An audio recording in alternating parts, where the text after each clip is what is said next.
Olá, pessoal, tudo bem? Então, estamos aqui de novo para finalizarmos o assunto República Velha. Então, nós estamos hoje terminando esse capítulo muito importante da história do Brasil. Vamos lá? Então, vamos comigo. Então, gente, nós vamos começar aqui para falar sobre esse período da República, né, tão importante ao Brasil, que é da República Velha à Revolução de 30, abordando alguns tópicos bem específicos. Primeiro, a participação dos movimentos messiânicos, né, a questão do caráter religioso envolvendo essas manifestações populares. Segundo, a crise da República Oligárquica, mediante as insatisfações populares e as revoltas. E terminando com a derrocada dessa república em 1930. Tá certo? Esses são os nossos temas principais de hoje. Vamos começar a partir de agora, ok? Vamos lá. Então, pessoal, o que é esse chamado movimento messiânico? Os movimentos messiânicos, essa ideia de Messias, né, eles têm como base, né, como premissa, a ideia de que haveria um líder religioso, uma figura religiosa capaz de salvar aquela população mais pobre, mais carente, mais miserável das mazelas sociais, das mazelas políticas. Então, dentro desse contexto, basicamente, quem são os principais envolvidos nesse fenômeno? Aquelas pessoas que viviam sob péssimas condições de vida, estado de pobreza, de abandono da própria população rural, de abandono do poder público.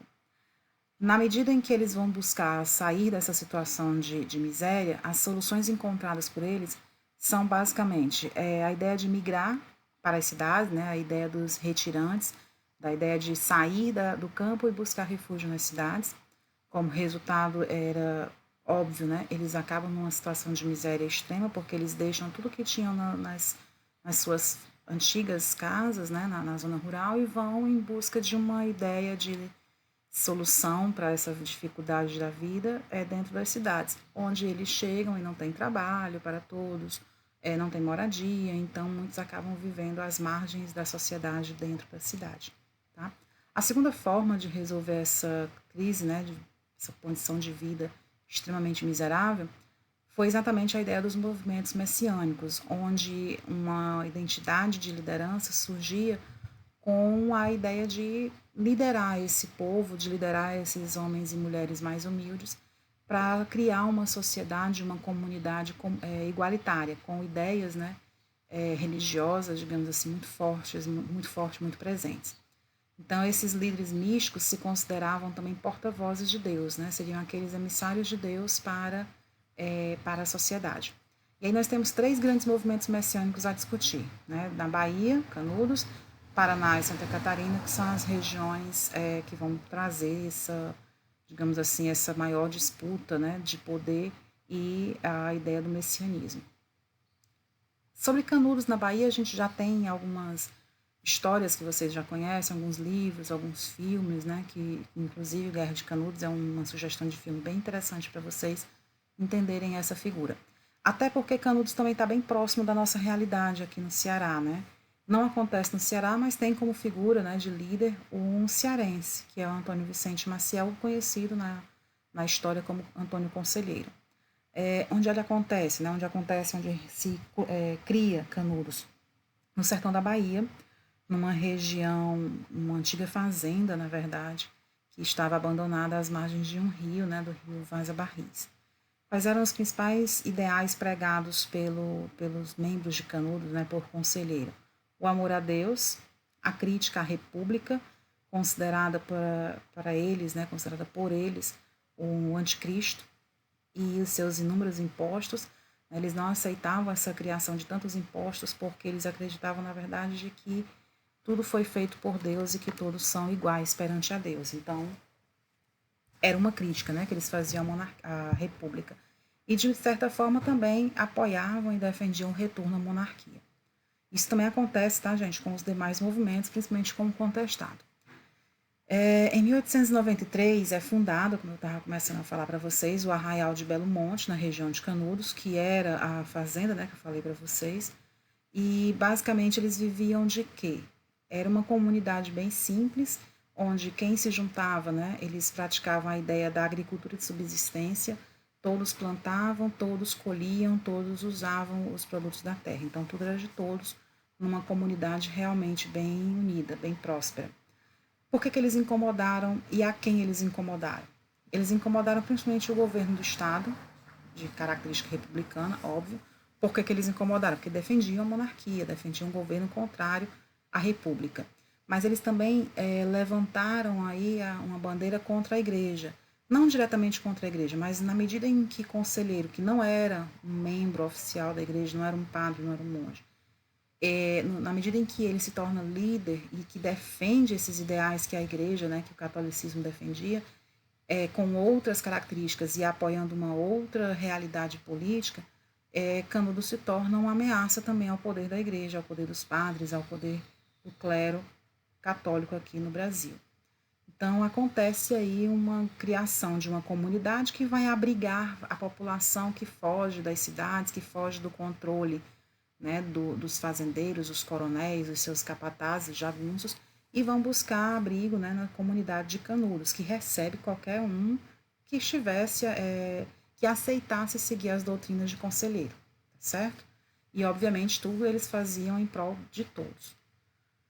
Nesse contexto, o Estado envia várias tropas, no início somente o Estado da Bahia, mas depois a União também interfere quando vê que as primeiras tropas, as primeiras expedições militares vão falhar, vão ser derrotadas, mas eles enviam várias expedições para lutar contra Canudos, né? E aí nós temos em 1897 a chamada Guerra de Canudos, que também dá título a um filme. Foram 3 expedições fracassadas do governo, tá? E aí a 4ª expedição ela realmente derrota e vem com soldados de várias regiões do Brasil, deixando um saldo de mais de 30 mil habitantes mortos, tá certo? Então Canudos resistiu durante muito tempo, foi um modelo de resistência, mas não tinha condições de superar, até porque a maioria deles eram agricultores e não soldados, apesar de que alguns jagunços, ex-jagunços, participaram do movimento de Canudos. Mas mesmo assim, o saldo de mortes foi muito grande, apesar de muitos mortos também do lado dos soldados das forças do Estado. Semelhante a Canudos, né, houve um modelo parecido, que era o Canudinhos de Lages, né, o Canudinho aí no sentido de um diminutivo em relação a Canudos. Também esse movimento, como contestado, acontece na região ali de Santa Catarina. Então, em julho de 1897, quase aí no mesmo período da Guerra de Canudos, é fundado esse povoado na região de Lages, em Santa Catarina. A liderança também cabia, né, a uma figura religiosa, Dom Miguel, ou Miguelino. Quais eram as principais práticas realizadas por eles? As rezas, as receitas médicas, né, de remédios, aliás, e a prática de penitência à população. Então, ele dava as penitências à população de acordo com os pecados praticados pelos seus membros, tá certo? Eles também acreditavam na vinda, né, do fim do mundo com a virada do século, do 19 para o 20, e eles praticavam algo que os demais não faziam, que era o culto a um objeto inanimado, né, no caso uma rocha, que era considerada santa por ser encantada, né, um objeto místico para eles.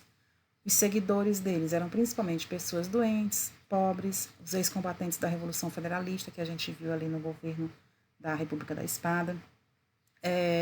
Durante esse período, o governador Hercílio Luz, né, vai ordenar a destruição através do incêndio dessa comunidade, e a 2ª expedição vai deixar um saldo aí de muitos moradores mortos, tá certo? Então, de modo geral, todas elas, gente, acabam com a população de pessoas mortas, ok? Muito bem, então vamos dar continuidade aqui. Bem, gente, dando continuidade à ideia, né, dos movimentos messiânicos, o último que nós vamos falar hoje é sobre o contestado. Esse também envolve a região de Santa Catarina, na verdade é uma região que era, né, uma disputa entre os estados do Paraná e Santa Catarina. Então, nesse contexto, a gente tem algumas datas e eventos importantes que vão ser obrigatórios para nós entendermos melhor esse episódio. Então, 1910. Essa região, ela basicamente era disputada entre Paraná e Santa Catarina, e havia aí cerca de 60 mil pessoas, né, em condição de grande pobreza, né, em condição de miséria. Então, basicamente, assim como Canudos, assim como em Lages, eles vão ser formados, né, esses movimentos vão ser formados por uma população basicamente de miseráveis, então de pessoas sob condição de miséria. Nesse contexto, a gente também tem a figura de um líder religioso como, né, figura central. Aí nós estamos falando do monge José Maria, que era considerado por todos como um eleito de Deus. A pregação dele se baseava basicamente na vinda de um reino de justiça, né, que seria basicamente a monarquia. Então, eles preconizavam a volta ao regime monárquico. Em contrapartida, né, eles condenavam, criticavam a república. Consideravam, inclusive, que a república era responsável pelos grandes males da sociedade. Por que eles incomodavam os coronéis locais? Porque, de modo geral, as pessoas que aderiam à região do contestado, que iam para essa região, eles iam e abandonavam suas atividades nas áreas, né, onde eles estavam anteriormente. E aí gerava uma demanda por mão de obra muito grande para as fazendas, para os coronéis. Em 1912 acontece o assassinato de José Maria, mas mesmo assim o poder continua, aliás, a existência dessa comunidade continua forte, porque eles passam a seguir as palavras das chamadas moças virgens, consideradas como videntes, né, consideradas como as mensageiras dessa mensagem, as mensageiras dessa doutrina. Em 1914, as tropas federais vão enviar cerca de 7.000 soldados para a região, que vão ocupar todo o território e basicamente eles vão conseguir isso usando de armamento pesado. Mesmo de posse de tantas armas, né, eles acabam enfrentando sim uma considerável resistência dos rebeldes. Mas em 1916 acontece o fim da guerra com a vitória, né, do governo e um saldo de 20.000 mortos entre os rebeldes. O principal resultado é que eles vão acabar assinando um acordo que garante a divisão do território entre Paraná e Santa Catarina.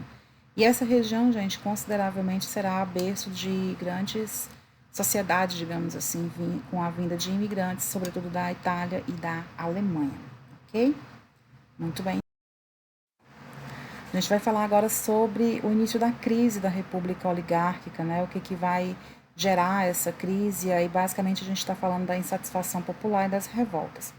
Bem, dentro do contexto da política dos governadores, do coronelismo, a gente vai perceber que apesar deles garantirem, né, os seus representantes no poder, mas eles também impediram que houvesse realmente eleições presidenciais de maneira livre.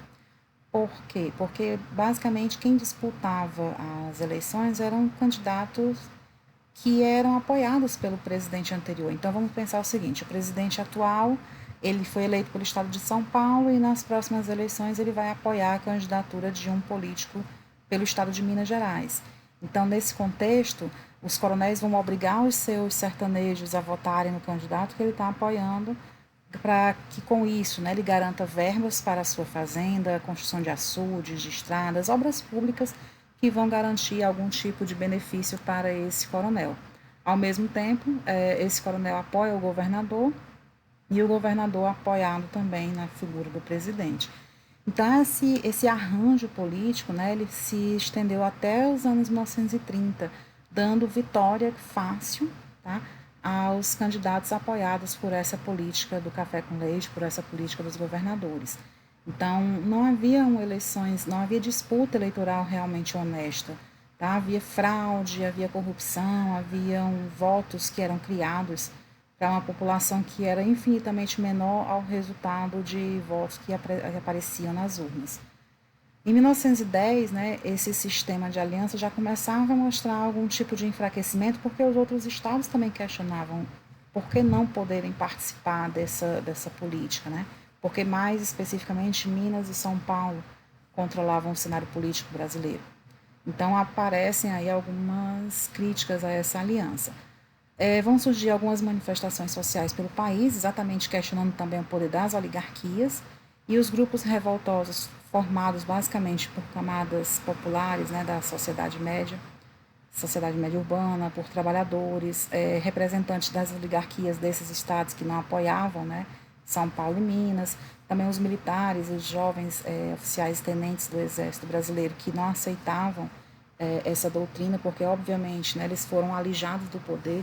Depois de Floriano Peixoto não houve outro presidente da República Velha de origem militar, então há sim uma certa, digamos, uma certa participação desses jovens oficiais também por conta dessa participação política, mas também porque eles foram treinados, eles foram estudar, né, em escolas em outros países, como por exemplo na França, e aí eles acabaram adquirindo alguns ideais mais democráticos, digamos assim, tá certo?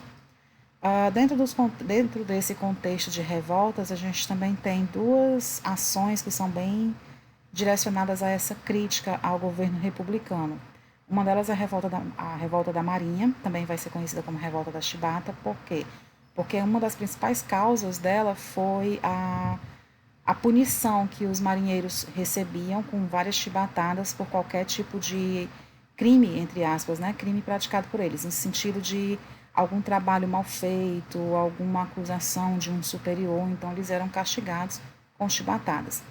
Mas também tinham outras causas, como, por exemplo, os baixos salários, a longa e cansativa jornada de trabalho, uma alimentação de má qualidade, a questão do tempo de serviço, né, para sair desse serviço, eles levavam de 9 a 15 anos.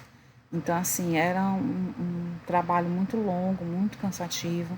E, além disso, os castigos físicos que eles recebiam. Aí as chibatadas, as palmatórias, a prisão a ferros, né, a solitária, que aí são as principais formas de castigo que eles recebiam.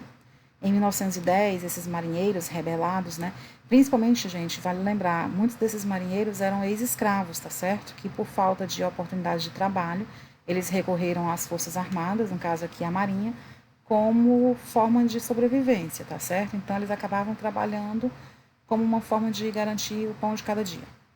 Então, muitos deles acabavam sendo também maltratados fisicamente por conta disso, ainda como uma herança da questão da escravidão, por ainda serem vistos como seres inferiores, tá certo? Bem, mas em 1910, esses marinheiros rebelados, eles acabam ocupando, né, tomando alguns navios de guerra, e aí eles ameaçam atacar a capital do país, no caso aí o Rio de Janeiro, e eles vão, obviamente, também enfrentar as forças do governo, tá certo? Vai haver a morte de cinco oficiais nesse momento, mas o estopim da guerra vai ser basicamente a pena de 250 chibatadas que seriam aplicadas ao marujo Marcelino Rodrigues Menezes. Por que, que ele recebeu essa punição? Porque ele entrou dentro de um encouraçado, né, um encouraçado Minas Gerais, portando 2 garrafas de pinga. Olha aí, né, o nível de repressão, de disciplina que havia dentro desses navios, dentro da corporação, dentro da Marinha. O líder da Revolução, João Cândido, marinheiro, as principais exigências, obviamente, estão ligadas às causas, né, dessa revolta. Então, o fim dos castigos físicos, a melhoria nas condições de trabalho, de alimentação e, obviamente, melhores condições salariais, tá? Deve ser destacado isso aí, apesar de não estar no texto. Como é que termina? O desfecho basicamente é: o governo vai garantir, né, vai prometer, melhor dizendo, que vai cumprir essas determinações, né, essas exigências dos revoltosos, mas de fato só para que eles depusessem armas e entregassem os navios. O que acontece é que eles não vão cumprir a promessa, tá? O governo vai prender, vai julgar e condenar os líderes, e alguns deles acabam sendo enviados, né, para a região mais distante do país, no caso aí o Acre, e a única conquista que eles realmente vão ter vai ser a abolição do castigo físico das chibatadas, certo? Então essa foi a revolta da Marinha. Outro movimento também de insatisfação, de contestação da República foi em 1922, né, a chamada Reação Republicana, onde nós vamos ter o paraibano Epitácio Pessoa indicando, né, Arthur Bernardes para ser o sucessor dele nessa política do café com leite. Vale lembrar que mesmo ele não sendo nem paulista nem mineiro, mas ele era apoiado por um dos dois estados. Então, tá, ele participa desse cenário político da política do café com leite. Então, em 1922, ele indica, né, para ser o sucessor Arthur Bernardes, e aí nós temos algumas divergências de interesses, né? Os líderes do Partido Republicano, no caso é Rio Grande do Sul, Bahia, Pernambuco e Rio de Janeiro, vão indicar o nome do Fluminense, no caso aí do Rio de Janeiro, né, de Nilo Peçanha, com apoio militar. Vai acontecer uma luta armada no Recife contra, né, essa indicação. E aí nós temos a figura também do antigo presidente Hermes da Fonseca, que vai dar apoio, né, a Nilo Peçanha. Nesse contexto, Hermes da Fonseca, que é um militar, ele acaba sendo preso. Aqui vale uma ressalvazinha, tá, gente? 22, a Semana de Arte Moderna de 1922, também faz parte desse cenário na medida em que ela vai promover uma mudança na estrutura, na forma de pensar, né? Na estrutura de produção artística do Brasil. Então, ele vai mudar um pouco o conceito de arte, certo? E aí nós temos vários nomes da arte brasileira, na literatura, na pintura, na escultura. E com certeza vocês terão esse conteúdo também melhor estudado nas aulas de português, tá? Sobre modernismo, pós-modernismo. Mas esse movimento faz parte, tá bom? Dessa disputa, dessa reação republicana que já era uma crítica, né, a esse modelo da política do café com leite aí, quando se coloca para a sugestão de presidência um fluminense, substituindo o anterior político dessa aliança café com leite, tá bom? Então, aqui só para vocês entenderem que a educação, as artes também estavam começando a passar por um momento de transformação, assim como a sociedade, de modo geral. Ok, gente? Bem, nós temos agora a presença de um outro evento que é importante para a gente entender essas críticas feitas ao movimento da República, que é o chamado movimento tenentista, tá?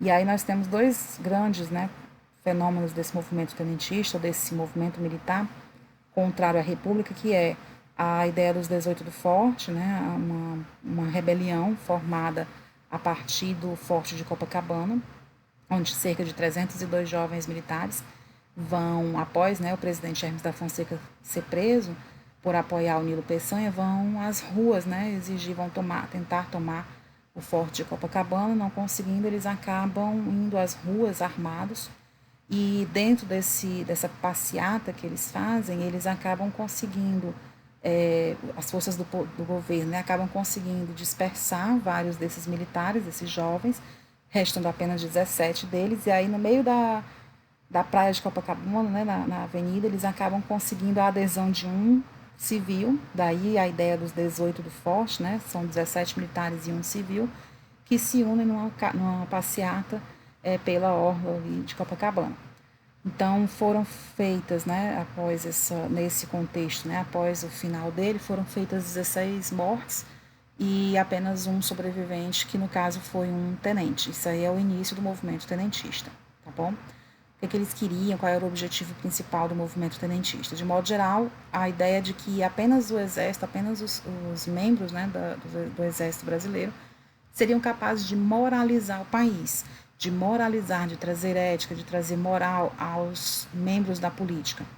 Eles também empregavam o fim das oligarquias, né, o controle, a centralização do poder nas mãos das grandes famílias. Eles também pregavam a ideia do voto secreto, para que as pessoas não fossem intimidadas a votar em quem os coronéis queriam, já que até então o coronel ele mandava você votar em quem ele estava apoiando, e o voto ele era aberto, né? O capataz, o jagunço, ele sabia em quem você estava votando. Se você não votasse como o coronel mandava, você tinha uma punição. Também pregavam a ideia de uma polícia nacionalista para defender a nação e o fortalecimento da instituição militar, ou seja, o fortalecimento do exército.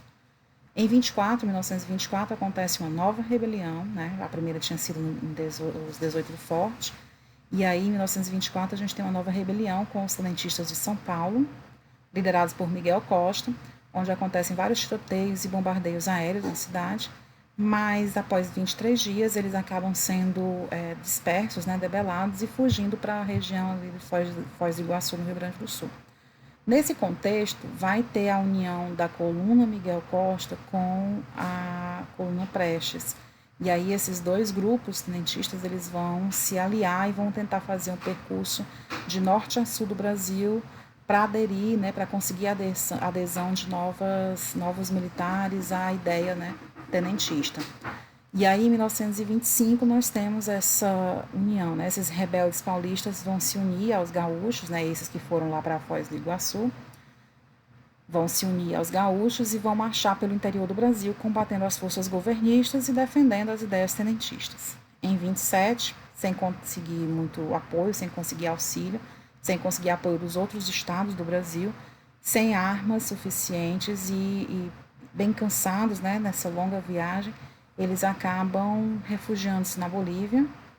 E aí, nesse momento, Luiz Carlos Prestes, ele vai entrar em contato com as ideias marxistas, vai se filiar ao Partido Comunista do Brasil em 1934, e aí nós temos início uma outra fase, né, desse movimento contrário à República. Mas, de qualquer maneira, o que fica forte aqui é que a República começa a perder poder, começa a perder apoio, né? Já tinha perdido o apoio dos militares e, aos poucos, a sociedade também começou a se rebelar contra eles, diante de tanta miséria, de tanta exploração, de tanta calamidade pública em que eles viviam. a própria economia também vai dar sinais de que vai abandonar, ou melhor, que vai acabar deixando de lado o apoio que dava à República, tendo em vista a solução que ela vai encontrar para a crise de 1929, que a gente vai ver futuramente, tá bom? Bem, como é que se dá o fim da República Oligárquica em 1930?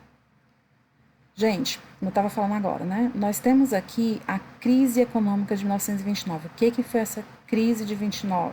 A queda ou a quebra da Bolsa de Valores de Nova York. A gente fala de queda por quê? Porque o preço das mercadorias diminuiu consideravelmente. Por quê? Quando eu digo o mundo de modo geral, a produzir cada vez mais e não estávamos conseguindo manter os preços das mercadorias, nem tampouco o número de compradores, ou seja, produzia-se muito e não se tinha para quem vender todas as nossas produções. Isso começa nos Estados Unidos? Não. Isso começa no Brasil? Não. Isso começa na Europa de um modo geral, mas vai sendo trazido para outros países.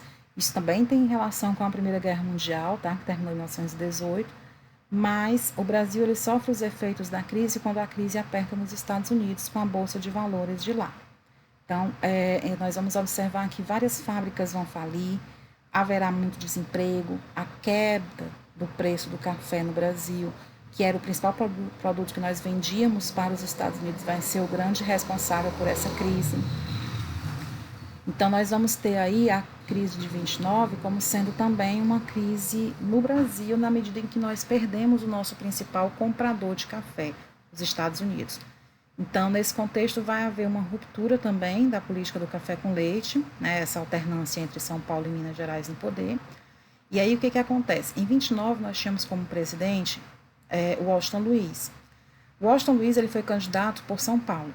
E, na política do café com leite, ele deveria sair do poder e dar lugar a um mineiro. Só que o Washington Luiz ele não faz isso. O que ele vai fazer? Ele vai indicar um outro paulista para sucedê-lo no poder. E esse candidato é Júlio Prestes. Cuidado, não confundam ele com o Carlos Prestes lá do movimento tenentista, tá? O tenentismo, ele critica a república, ou melhor, esse modelo de república. Então, Júlio Prestes seria um candidato paulista para ocupar a vaga de um paulista. Então, quebrava a política do café com leite.